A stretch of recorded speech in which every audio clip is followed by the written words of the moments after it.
Prologue Part 1 Advent.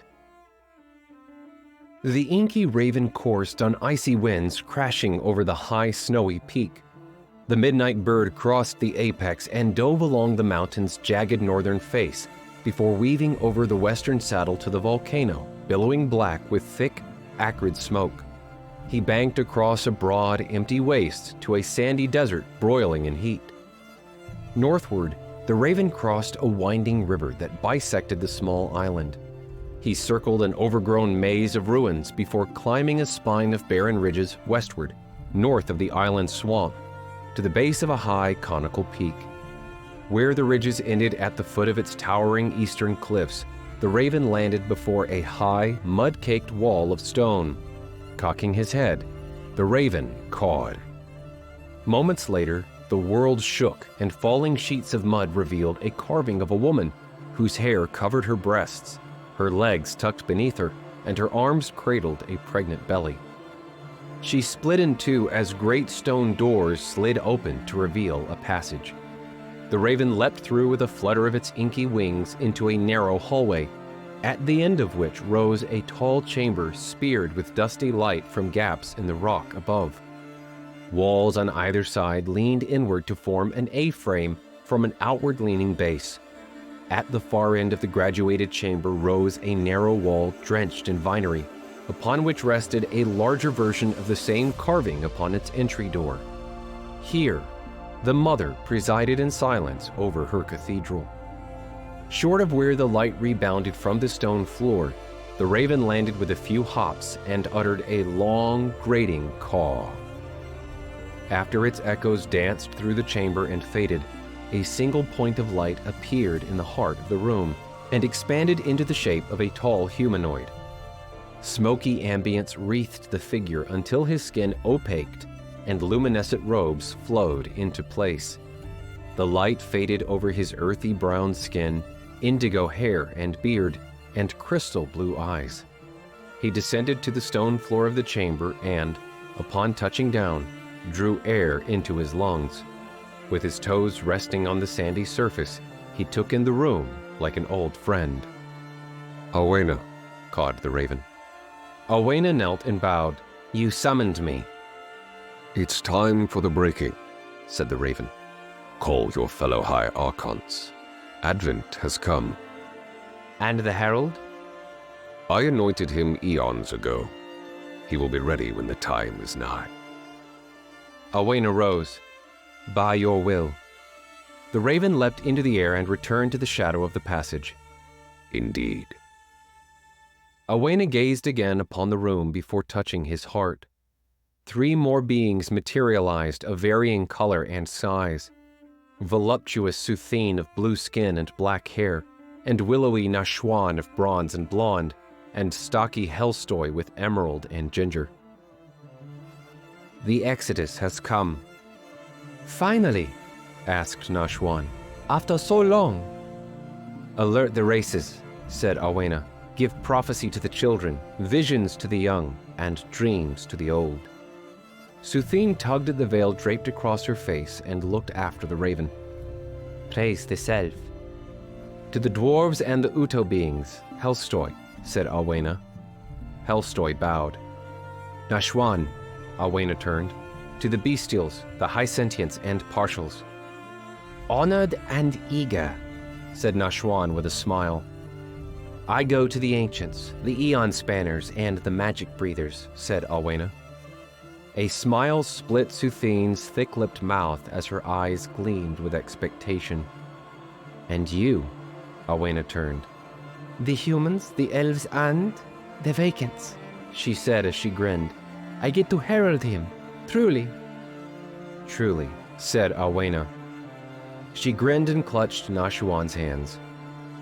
"Follow the wind," said Awena. "It is time for change." "Here we go, General," saluted Nashwan.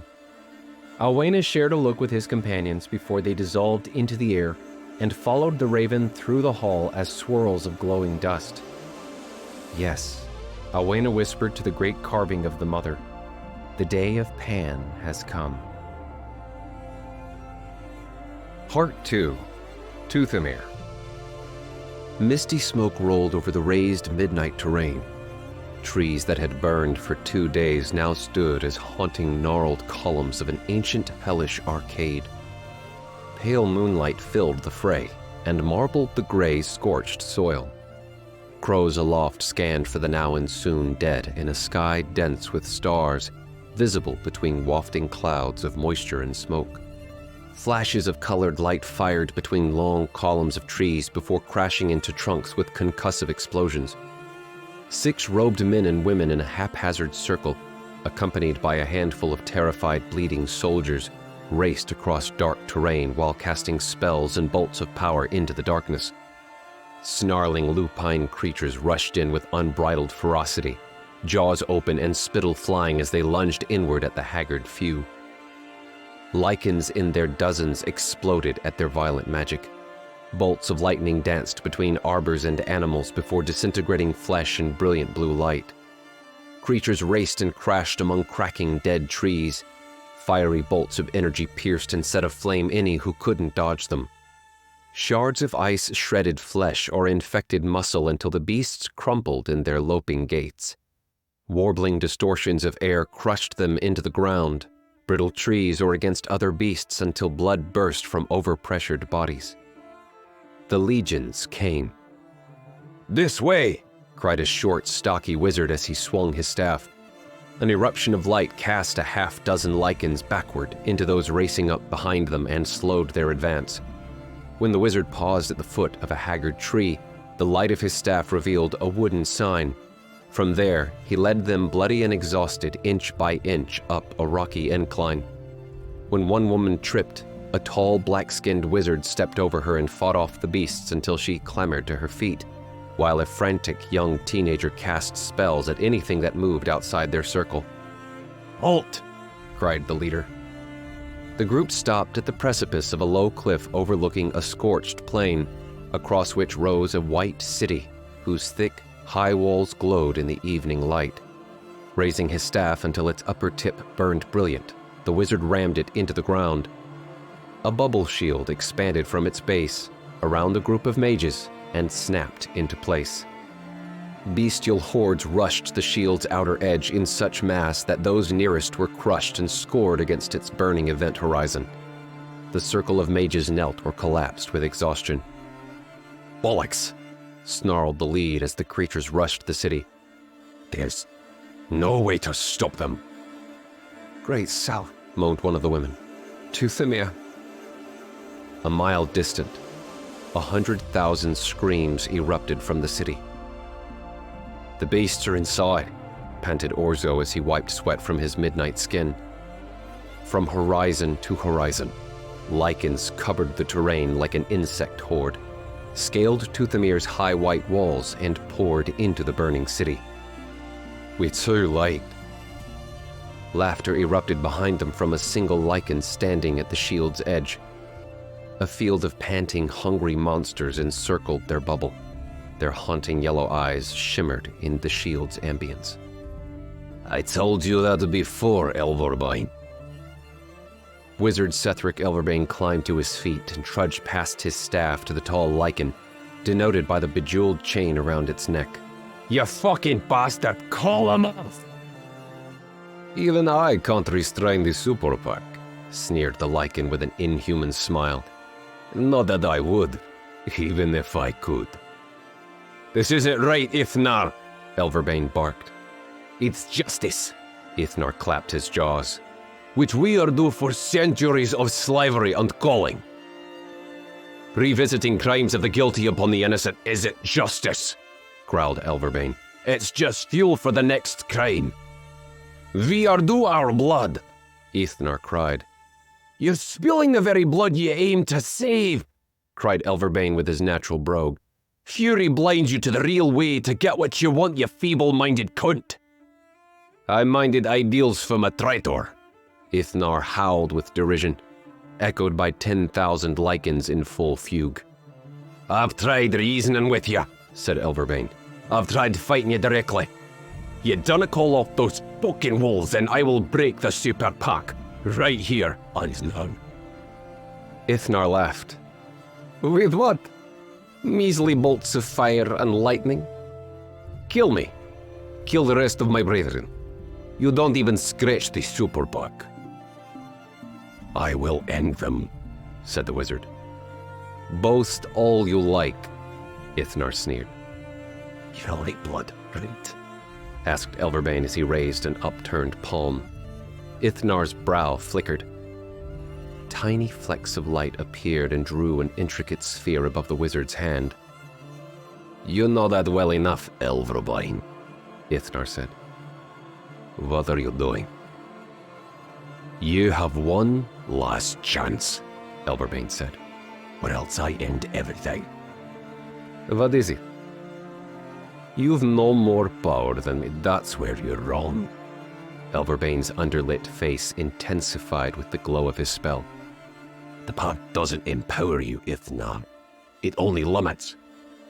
Only by stepping away from the pack could you learn that the individual can grow far stronger without the group than without. Tamed power is greater than wild violence. The mages stood as the light of his construct expanded and complicated. The lichen blood feuds aren't the only thing to survive such the corp imp, said Elverbane. Realization dawned upon Ithnar. No. Call him off, said Elverbane. Last chance. Bluff, said Ithnar. You'd never do that to your own people. What is he building? Muttered the teenage wizard. It's amazing the skills you learn from varied disciplines, said Elverbane. Tiny lines of light above his palm formed 3 inter-rotating bars as secondary spheres of complexity formed a clockwork of violent magic. Ithnar's hesitation signaled caution in nearby hordes. Mining hardened rock required ever more complex tactics to break and fracture increasingly dense subterranean, said Elverbane while fear filled Ithnar. When I compared the discovery with ancient records, I made connections. But the humans, Ithnar protested. You wouldn't. You mean leave them to die under the claws and capers of your brethren, muttered Elverbane. You mean that kind of mercy? He turned toward the city. You will see what your mindless fury will bring the race, said Elverbane as he marched to the far side of the bubble nearest the drop-off. Flame erupted from within the city as bronze-lined smoke billowed into the starry night. Self-control is the only path to peace, you stupid, frothing animal. The young mage approached Elverbane. You can't! It's forbidden! And those people! When magic appeared in his hands, as if to stop Elverbane, the other mages snatched up the boy with invisible ropes and a gag of air. Mages weary from weeks of desperate battle held no pity for the recent arrival or his pristine civility. Take defense, said Elverbane. The construct in his hands brightened with painful intensity. Orzo took a grip of the teenage wizard and slapped his forehead with a flash of magic. The boy crumpled to the ground, unconscious. Unable to suffer the echoing screams any longer, Elverbane pressed the light seed with the power necessary to fuel its violence. The growing brilliance of the spell became a handheld sun shining across the southern battlefield. Soon thousands of lichens turned in surprise that morphed into fury. Hordes raced toward him. No! Ithnar cried, and his ears pointed forward. The pack surged against the bubble shield with violent desperation. You can't! I will, said Elverbane, whose eyes glowed in the radiant construct. His voice dropped for his companions. When I cast, turn away from the city, no matter what. Got it, the group muttered as they reinforced the weakening shield. Desperate waves of lichens crushed its outer edge. Spears of light danced between the creatures as Elverbane's spell became so bright even he had to look away. A blood frenzy erupted as those behind crushed those afore, billowing the scent of their dying brethren into the air. Seth! Orzo roared as the shields fluttered, ready to collapse. Elverbane squatted, shoved his hands into the construct, finalized the energetic connections, and cast the spell into the starry sky in a dwindling streak of light. As it passed through the shield, the bubble popped with a soft concussion that rebuffed the lichen wave enough to halt it. the light seed became a tiny star among the countless blaze twinkling in the black. The world fell quiet as Ithnar and the Lycans scrambled to their feet and waited in sudden fear. Terrified, panting mages stood vulnerable, ready to fight the hesitant Lycans. When silence prevailed, Ithnar smiled. His growing laughter spread across the horde. "Good try, wizard," Ithnar snarled and licked his chops. "There is no stopping the super pack." When he leaned forward to advance, he and countless Lycans locked onto a single streak of light falling from the sky like a tiny meteor that kissed the top of Tuthomir's western wall. Just before it landed, Elverbane turned from the city. "No." The mages spun away before the tiny point exploded across the sky with an eerie quiet.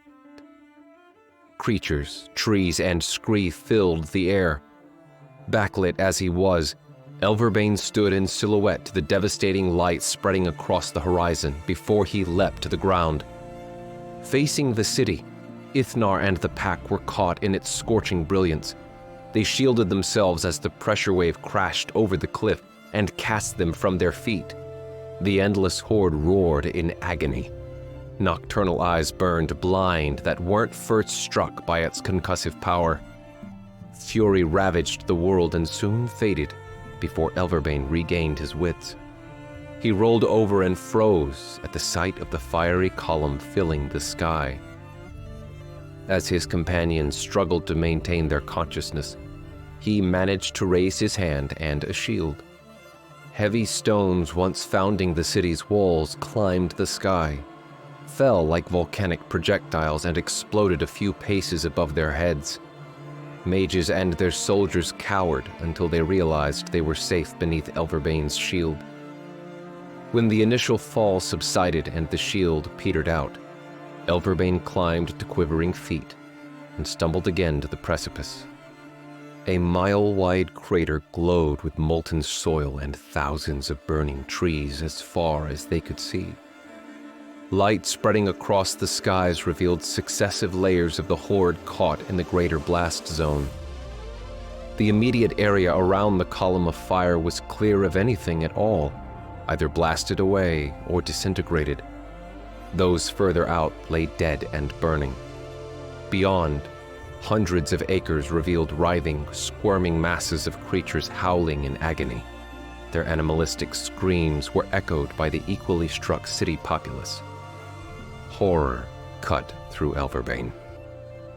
Mages climbed to their feet and lensed air to magnify their view across the scorched plain. Everywhere, howling half-man creatures lay melted, writhing and twitching. Terrific screams echoed from the city by men, women, and children. All voices struggled against the terrible thundering wind whipping over the terrain before the initial cries fell still in shock. Legions of surviving Lycans, now blind, wandered in howling terror. "Bloody hell," moaned Orzo. Half of Tuthomir was gone, now replaced by the crater. What remained of the city's thick walls and stone towers rained from the sky in house-sized boulders across horde, field, and forest, or lay shattered like fallen porcelain and crumbled with soft thunder after the shockwave dislodged its multi-millennial foundations. Elverbane killed 250,000 living beings in seconds. What have I done? Under the hellish light of the mushroom cloud climbing into the sky, conscious remnants of the vicious hordes fled in all directions, unable to see or smell their way home. Elverbane spotted a lone figure between him and the horde, a petite woman who fearlessly scanned the mushroom cloud. Her hair glowed as bright as the fire climbing the sky, revealing its bone-white purity. He thought he might know her by description, but when he blinked, she was gone. "You did what you had to do, my friend," said Orzo as he stepped closer and soaked in the aftermath. "The rest will be hunted. We have broken the super pack.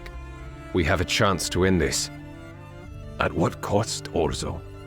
Elverbane asked and scanned the decimated city for signs of survivors. Difficult at this distance in the howling winds. A heavy one, muttered Orzo as the glowing orange sky bathed the broken city in its light. But what other choice did we have? What do we do now? Whispered a witch behind Orzo. Recover the survivors, Elverbane said. Slaughter the untamed. Then I'm going home. His throat caught. Back to New Gordon. And the rest of this self-damn war can go straight to fucking hell.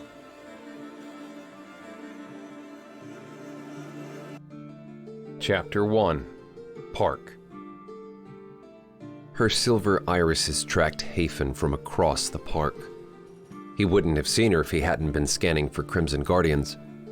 Her red caramel skin, bone-white hair, and tan leather outfit contrasted the chocolate skin and pastel dresses of the fine ladies in their bright colors and bronze-suited men wandering New Gordon's grandest city park in the mid-afternoon sunshine.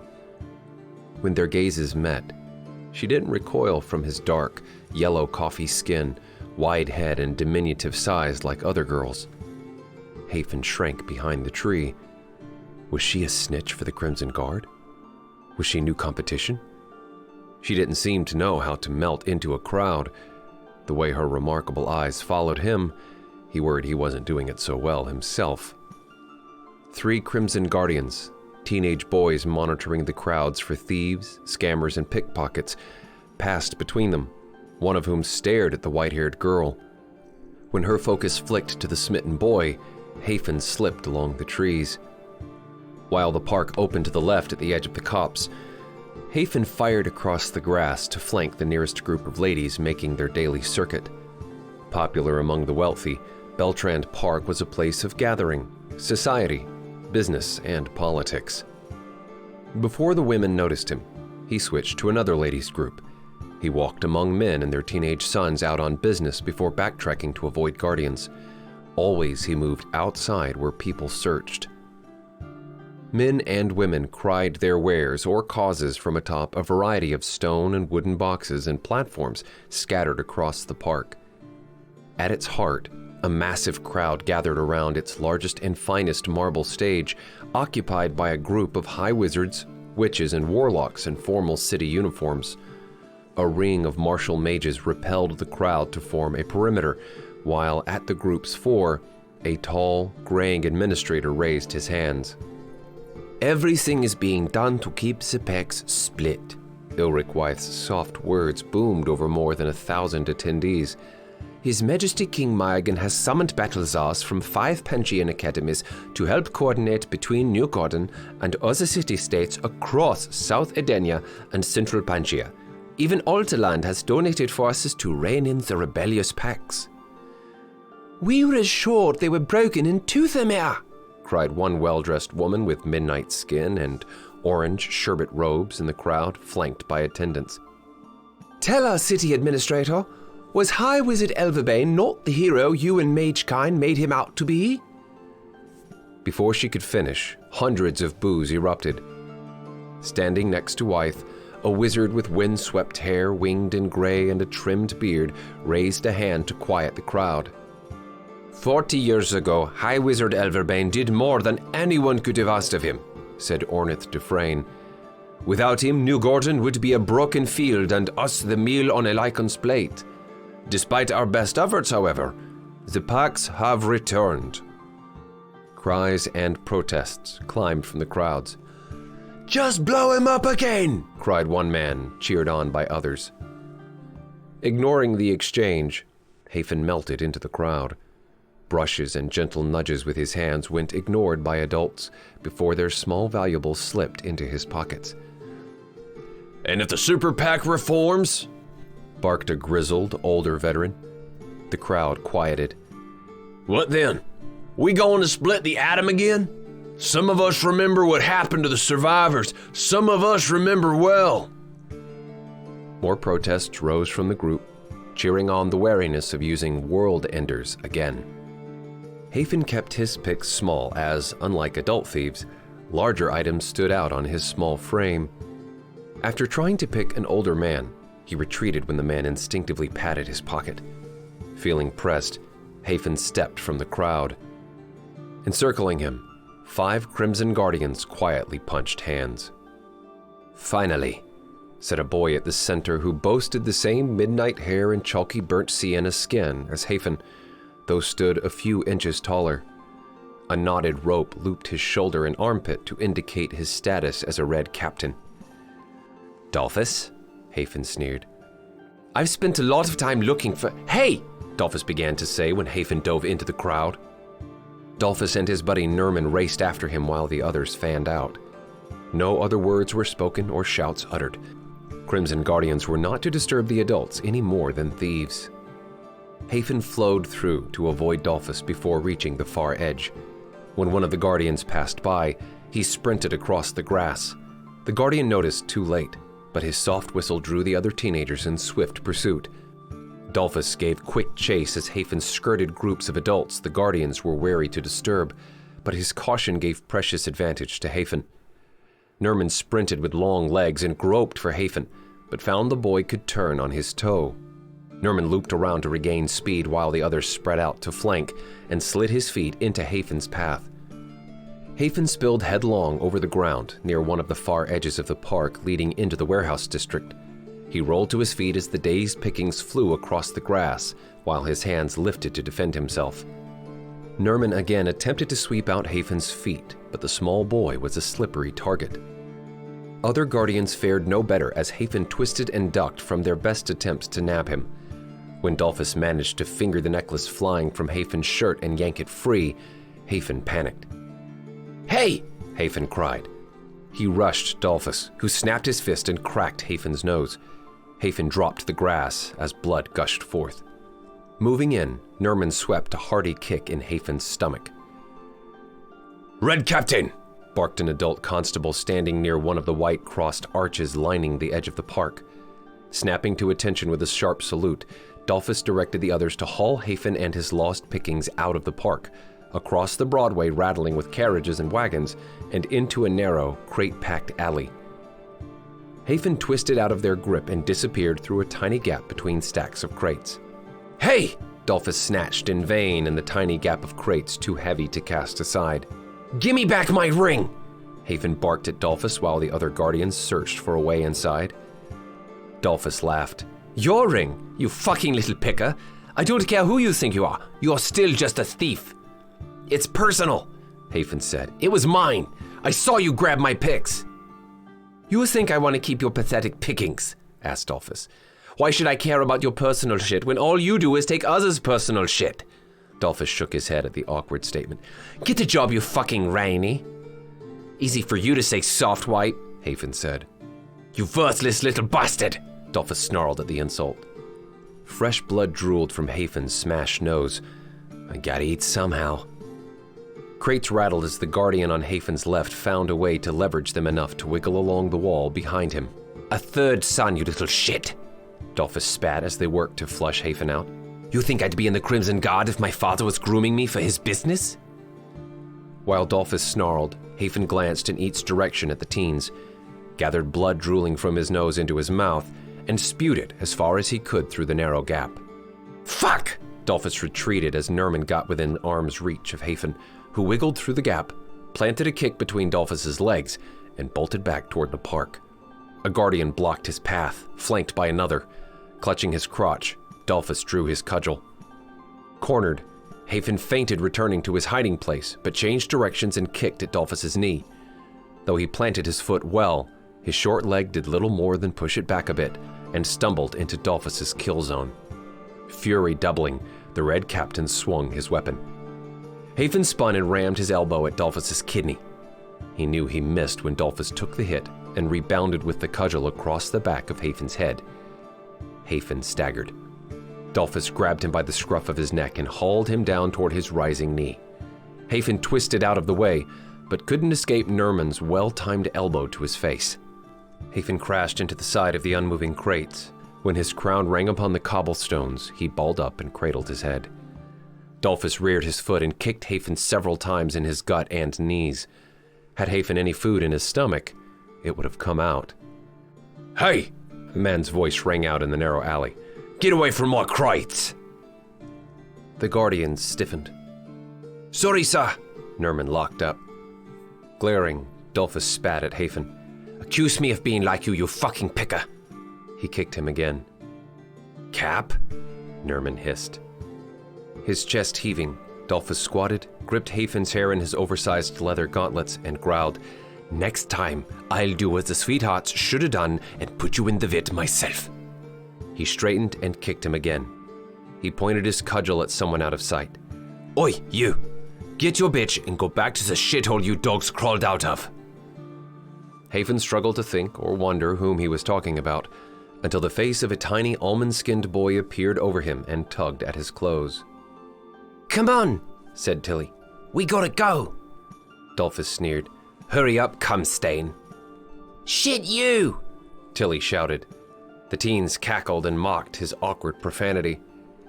Come on, Haeph, said Tilly, before they throw you in the canal. His vision swimming, Haephan sobbed as the tiny boy strained to help him stagger away. I said be off, the man's voice barked again. Leaving now, sir. Nerman nearly bowed at the man while the others shuffled back. Come on, Dolphus led the boys away. His voice faded in the soft rain. Got an appointment over at Gorham's. Why didn't you help? Asked Haephan as blood drooled down his face. Help you? Are you crazy? Tilly asked. They're twice my size. So? Said Haephan. Just a bunch of crimsies. Dolphus is a captain, Tilly said and stumbled with him down the alley past the glaring man, who double-took when he spotted the blood on Haephan's dark skin. Just another crimsy, Haephan moaned. You all right? Asked the man. Sure.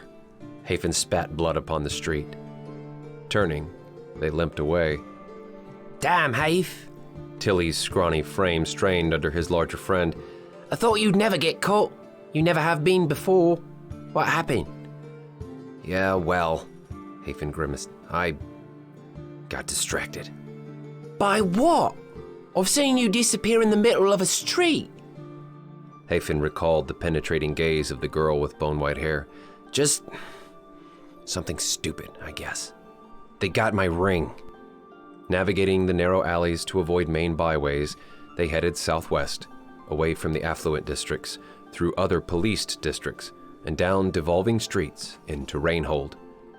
Wait, said Haephan as he used a small puddle to clear his eyes. He sucked in water, swished, and spat out blood. I thought for sure Lurley would brain you on the road. Tilly shivered in thin shorts and a ragged shirt too large for his small frame. Couldn't we have done this when it was drier and warmer? Haephan climbed to his feet and swayed. Some things you can't wait on. You're nuts. Tilly took as much of Haephan's weight as he could along the shortest road into Rainhold, which sank to the lowest of its 4 broad steps, descending to a point where the Vintner and Estamar canals intersected. Ratty docks jutted out along the Vintner for canal traffic before the water either split southeast into the Estamar or continued southwest and became a river. The Estamar headed southeast as the only major waterway in Pangea to flow across the equator, cut through the Zultamans, and empty in the Sea of Para, which eventually led to the South Seas. Northward along the Vintner shore, Haephan strained to make out the station, a building complex through the rainy mist, while Tilly supported him up the first long switchback, climbing to the top terrace. A river of stagnant mud now sat where once stretched pavement of intricate stonework. At the top, tents and booths covered most of the available space. Vagrants, destitute, and a few hardy vendors managed to survive the awful conditions. The boys crossed the broad step, descended stairs to the next terrace, and paused next to the ancient, dwarf-carved stone foundations. Haephan knelt in a shallow pool of icy water at its base and leaned in so the runoff would wash his injuries and cool his head. Once a beautiful ridge carved up for vacation homes called Marina Heights, Rainhold boasted a single home from its wealthier days, which now housed the district's richest resident and all his sweethearts busy in beds around the clock. When the climate shifted 200 years prior, The district disintegrated under the constant runoff from higher in the city. Houses without better foundations crumbled, and those with adequate bases were left vacant as resident quality changed. Water pooled on each of Rainhold's 4 steps and formed 4 large, shallow, and uneven crescent lakes that froze in winter and stagnated in summer. In this year's temporary number of shanties, residents took every available floorboard above ground to stay dry. Dwarven drainage had never anticipated the change in rainfall, and the city could not afford to hire them for extensive modifications. "All right, let's go," Haephan said, and stood before the cold water chilled him. Together, they navigated through narrow, well-known alleys for their own safety. "You said a ring? What kind of ring?" Tilly's bare feet squished in the icy mud. "It's the only thing I have from my dad," Haephan said. I think. That's what Query said. She said my dad left it behind and my mom always kept it." "Why'd she do that?" "Maybe she liked it," said Haephan. "Clients leave things behind all the time," says Query. "Query's nice," said Tilly. "At least she still talks to you. My sweet kicked me out and said fuck off." "Hey," Haephan nudged him with his elbow. "You got me." "Thanks, Haef," said Tilly. Scanning the misty squalor, Haephan sighed. "I'm getting out of here, Tilly." "Do you think you'll make it? To the ocean?" "One day." "I still don't get why you want to go there. What's there ain't here?" "Anything's better than here, Till," Haephan said. "Anything." "But why the ocean?" "Dunno," said Haephan. "Just always wanted to go. Maybe have a shanty of my own on the edge. Kind of like my spot now." "It's only water." Haephan pondered such endlessness. I don't know. I want to go." "I'll probably be here." Tilly looked about. "I mean, what else is there? I'll be lucky to make it to be a man. Maybe somebody will even bury me like those folks with the stones." "Stones?" "Yeah," said Tilly as he motioned to the ground as if able to see it.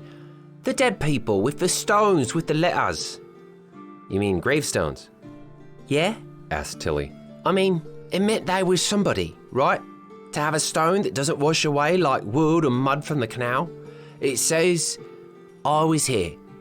Like, people would want to think about you after you die. It's different from everything here, because it's always changing. That'd be great." "In Rainhold?" "Anywhere," Tilly motioned with his arm. "You're weird," Haephan said. "Ain't time to die. And if I can get out of here, I'll find a way to get you out too." "Really, Haef?" asked Tilly. "If I can, I promise you I will," Haephan grunted. Tilly's hideaway came into view. A tiny, elevated window in a rickety shack barely big enough for himself, above a larger room occupied by someone else. Haephan turned to lift him. "Come on." "What are you gonna do now?" Tilly asked. "I'm going back for my ring." "What? You're really going to the station?" "Not yet," Haephan said. "Dolphus is going to visit a sweetheart. I'll pick his clothes." "While he's banging?" Tilly asked. Haephan didn't smirk as he might have. Pain blossomed afresh in his head. "I'm getting my ring back." "What's wrong?" Tilly asked. "Sometimes I wish I could burn that place down." "Gorham's house? Why?" "My mom died there," says Query, said Haephan. "Like most of the others. It's just, I don't know. But I'd burn it down, with all of them inside it." "Even the sweetheart?" Tilly gasped. "Of course not," said Haephan. "I meant all the clients, and Gorham and his men." "Oh," Tilly said. "Come on, I ain't got much time." Squatting with laced fingers, Haephan hefted his friend up and through. Tilly pulled the curtain aside to help Haephan up, but the boy disappeared. "Haef!" Tilly yelled and scanned the huts. Pursing his lips, he let the curtain fall before he muttered, "How do you do that?" Already around the corner and down the alley, Haephan scowled as he veered toward Gorham's house, plotting how to reclaim the only thing that had ever mattered to him.